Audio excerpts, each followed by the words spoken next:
Today is January 9th, 1-9, and our title is 3D E. Okay, we're going to make it E, but we're going to make it in 3D.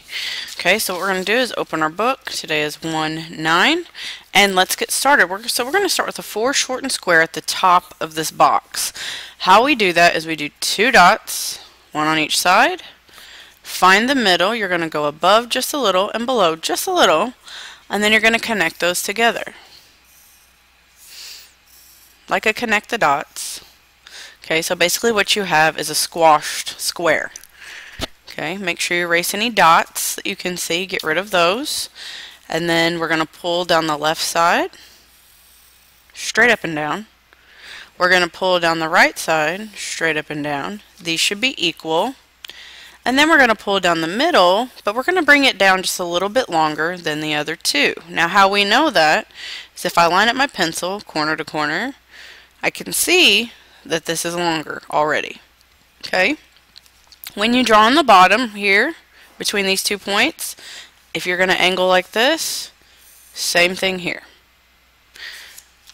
This angle, same thing here. Okay? So basically you just made a cube, and we're going to pull our E out of that. Okay? So what we're going to do is I'm going to make a line.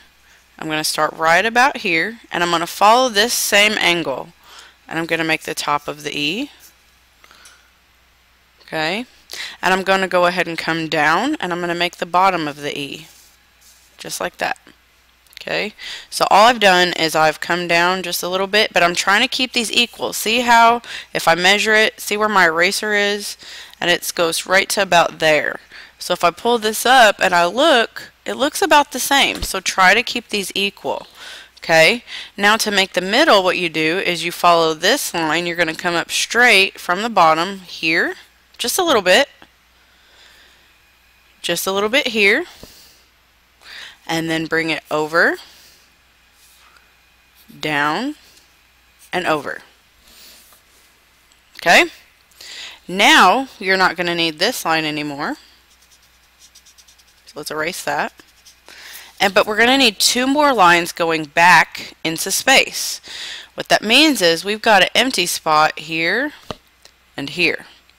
So just like how you see this angle right here, that's what you're going to do at this point and this point. So if I move my pencil and I bring it down, you can see a line there and there.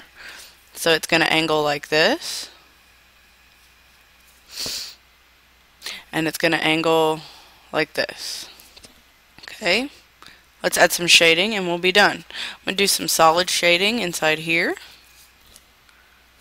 also inside here, and then I'm going to shade completely down the left side of this box and fill this in solid. Now, make sure when you're shading, even if you're working fast through the middle, don't forget to slow down when you get to those edges so that you don't wind up having to erase extra. Okay, so I went really quick in the middle, but now I'm just taking a little slow down. So I've got shading in 3 places right now.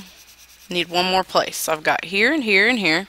Now I'm going to bring a cast shadow off of the edge here. So I'm following this angle, and I'm going to come right here, corner to corner. Okay. And there you have it. There is your 3D E. So I'd like you to make one of these today. Please make sure you try to watch your proportion. Make sure that everything is lined up and the size is correct. Okay, you don't want one really fat part of the E and one really skinny part of the E. So watch that. Also, watch your foreshortening. Okay, make sure that this is lined up. It's almost like a diamond shape, of like a flat diamond.